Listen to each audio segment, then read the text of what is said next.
Project clearances. BRS ప్రభుత్వం వచ్చినాక 11 ప్రాజెక్టులు మనం కేంద్ర ప్రభుత్వానికి డిపిఆర్లు పంపినాం.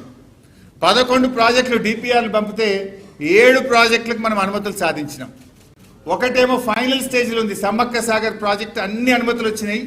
ఒకటే ఆ ఛత్తీస్గఢ్తో ఇంటర్స్టేట్ ఒక ఇష్యూ పెండింగ్ ఉంది. ఒక 3 ప్రాజెక్టులు ఈ కాంగ్రెస్ గవర్నమెంట్ వచ్చినాక మన గవర్నమెంట్లో వాపస్ రాలే. ఈ 3 మన గవర్నమెంట్లో యాక్టివ్ కన్సిడరేషన్లో ఉండే. కాంగ్రెస్ వచ్చినాక పాలమూరు రంగారెడ్డి వాపస్ వచ్చింది, అంబేద్కర్ వార్దా డిపిఆర్ వాపస్ వచ్చింది, కాళేశ్వరం అడిషనల్ టీఎంసీ వాపస్ వచ్చింది. దీన్ని మనం ఇంకా ముందుకు పోయి చూస్తే 9.5 ఏళ్ల బీఆర్ఎస్ గవర్నమెంట్లో 11 డిపిఆర్లు పంపినాం, 7కి అనుమతులు సాధించినాం, ఒకటి ఇంకా అక్కడ పెండింగ్లో ఉంది. 2 ఏళ్ల కాంగ్రెస్ గవర్నమెంట్ ఒక్క డిపిఆర్ పంపలే, ఒక్క క్లియరెన్స్ దేలే, డిపిఆర్లు మాత్రం 3 వాపస్ వచ్చినాయి. అంటే BRS success rate 63%, Congress success rate -30. మనమేమో 7 ప్రాజెక్టులకు అనుమతులు తెచ్చినాం. ఆ ఒక్కటి సమ్మక్క సాగర్ కూడా 90% అయింది. ఆ 3 ప్రాజెక్టులు కూడా మనం వేగవంతంగా అనుమతులు తెచ్చే ప్రాసెస్ ఉంటే వీళ్ళ 2 ఏళ్ల చేతగాని పాలనలో ఇంకా ఇది చెప్తుండు, మేము ఎంపీలుగా పనిచేసినాం, మాకుండే అనుభవం వాడినాం, మేము ఏం పీకినావు 3 ప్రాజెక్టులు వాపస్ తెచ్చినాం.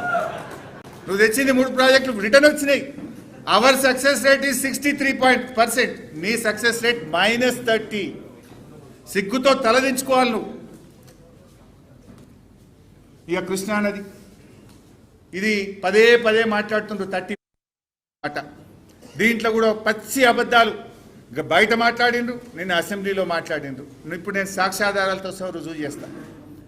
అసలు ఈ కృష్ణానది పరివాహక ప్రాంతం మనది 68, తెలంగాణకి ఇచ్చింది కేవలం 34%. మరి ఉమ్మడి రాష్ట్రంలో చూస్తే మనకిచ్చింది 34, 66.